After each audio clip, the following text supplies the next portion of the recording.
Hello, I'm Congressmember Judy Chu representing the San Gabriel Valley in Southern California, and I'm so honored to participate in this year's Korean American Public Action Committee Fall Forum and Workshop. I especially want to thank you to your President, Casey Choi, who works so tirelessly on behalf of the Korean American community. I'm always honored to work with Kapac, especially as Chair Emerita of the Congressional Asian Pacific American Caucus, which we also call Kapac. Thank you for organizing this incredible event. 72 years ago, the Korean War Armistice Agreement put an end to 3 years of horrific fighting. But it did not put an end to the war. For far too long, the Korean people and the Korean Peninsula have remained divided. But we are here today because we believe this can change and that we can build a better future and achieve permanent peace. And that is only made possible by the dedication of those here today in Korea and around the world who are doing the hard work to create a better future. One reason why I believe so strongly that this is possible is that several years ago, I was privileged to travel to the demilitarized zone between North and South Korea. I saw the division and tension between the two countries, but I also saw instances of cooperation and the hope for a better future. And it is crucial for the United States to do everything we can to make that better future a reality. Another reason is that I have heard the heart-wrenching stories of divided families and have seen firsthand their dedication to achieving peace. In 2019, the Congressional Asian Pacific American Caucus held a forum on North Korea and the Korean American community so that members of Congress could hear from experts about the challenges that lie ahead for reunification. But this forum was about so much more than just policy and strategy.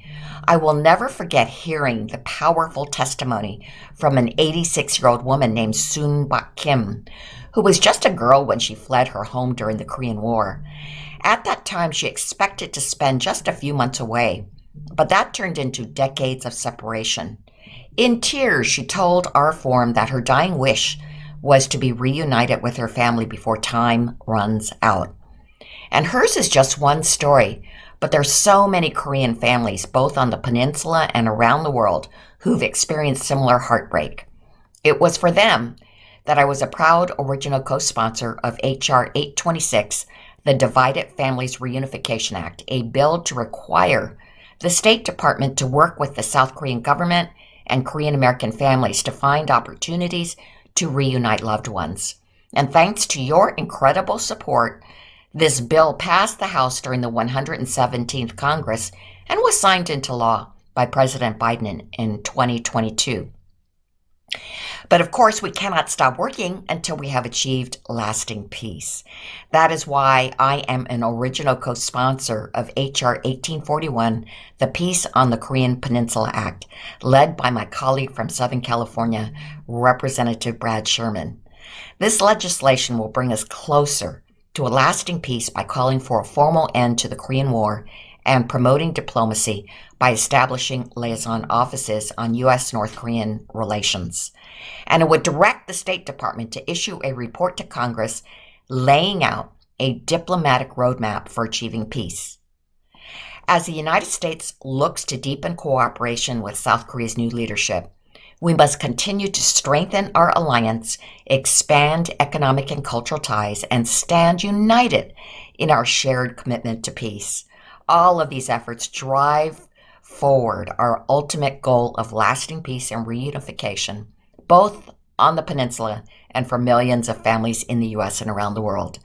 And none of this would be possible without the incredibly hard work of the Korean American community.